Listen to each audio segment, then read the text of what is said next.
Okay, Assalamu alaikum. This is CaliforniaCare. Today we are going to talk about crown preps. What I want you to realize is that the biggest problem people run into is knowing the depth they're cutting into. So what I suggest is take a bowlie gauge or a vernier caliper. Vernier calipers are much better.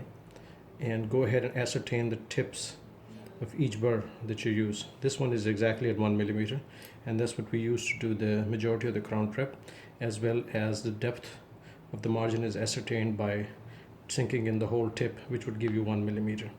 Then we have another burr, and I look at the height of the burr or the depth of the burr cutting edge, and is exactly 2 millimeters on the vernier caliper.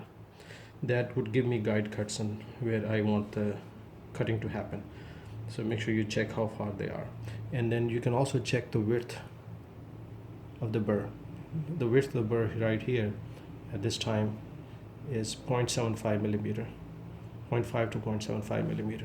So measure your instruments before you get started. That way you have some idea what you're going to do.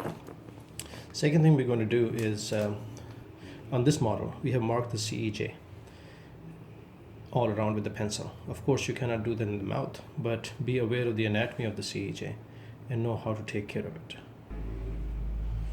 Okay, when we're giving the depth cuts, there'll be noise of the handpiece as we start working, so I'll explain and I'll stop and I'll explain again.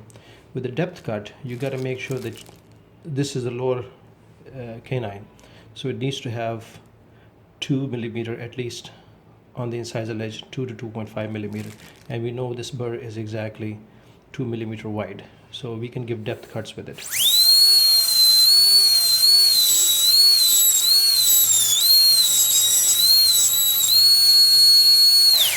And if you see right now, it's not even 2 millimeter yet.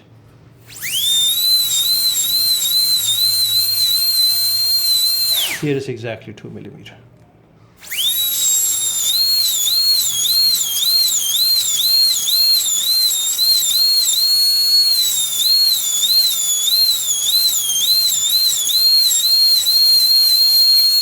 So this way you know you got definitely 2 millimeter all around on the incisal edge to get the clearance between this tooth and the opposing.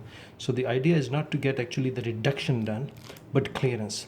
So let's say the spacing was too much between this incisal edge and the opposing maxillary dentation, then you gauge how much is the opening, and then you do not cut that much. So the idea is to get eventually 2 to 2.5 millimeter of clearance between this tooth and the opposing. Okay, now here we're going to start doing the margin.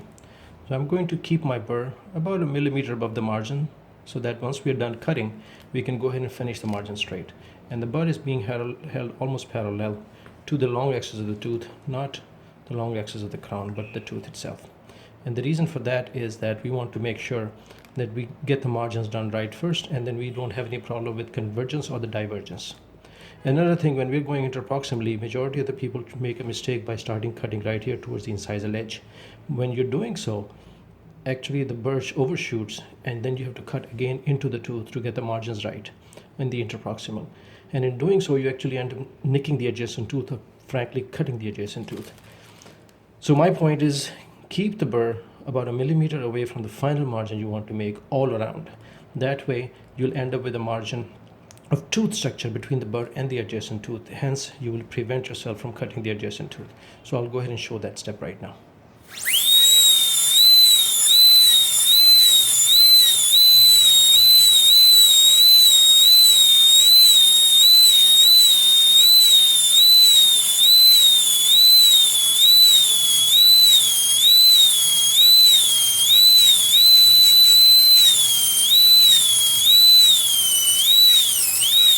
See, here you can clearly see the width of the burr, and then sliver of enamel shows adjacent to it, and the margin is coming to full thickness.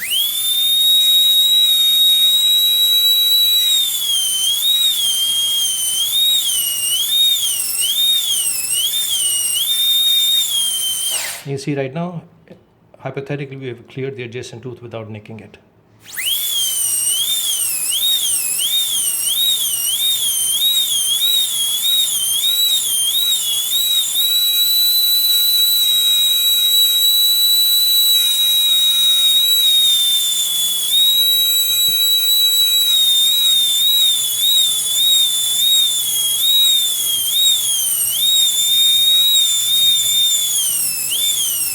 Another thing I want you to notice, I'm still keeping it to the long axis of the tooth, not going ahead and putting the curves towards the incisal. All I'm interested in the beginning is just making the margins.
I want you to realize on the mesial, the CEJ curves up, so also the margin curves up, and facially it dips lower, apical, compared to the gingival.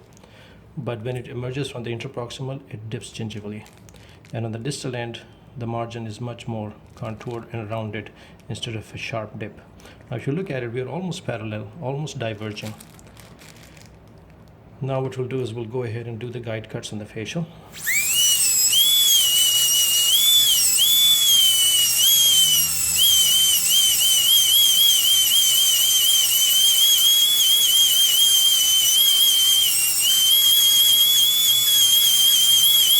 You see in cross section it looks like this, and then you blend it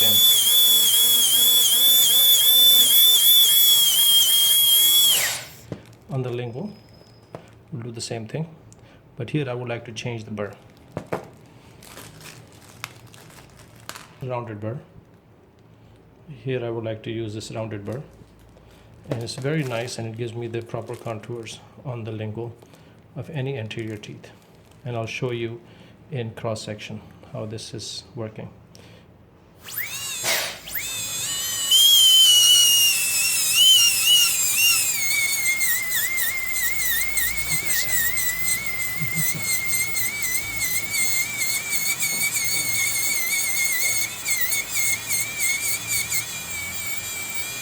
One facet on the mesial, one facet on the distal.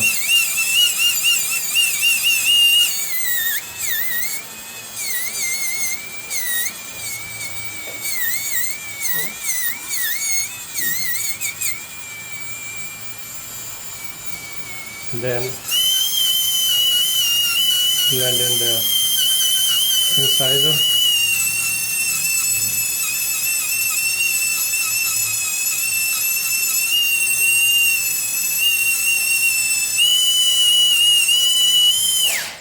And there you have it. Here's your prep, and I'll draw the lines. We'll go back to our shoulder prep burr,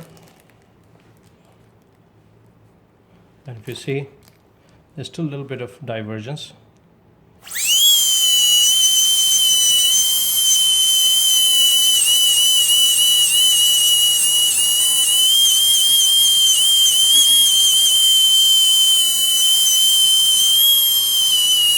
So here you have a prep in less than a few minutes, maybe 5 minutes or less.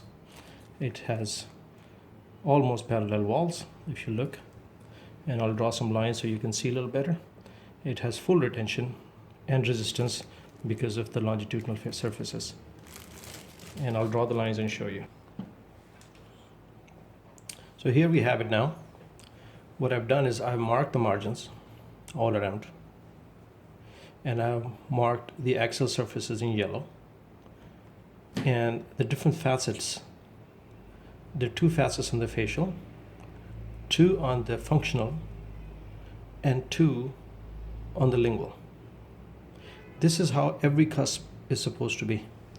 When you look at it sideways, we see good draw, almost parallel gingival prep, and we see the margin even all around and is colored in red. And that's a preparation for a lower canine.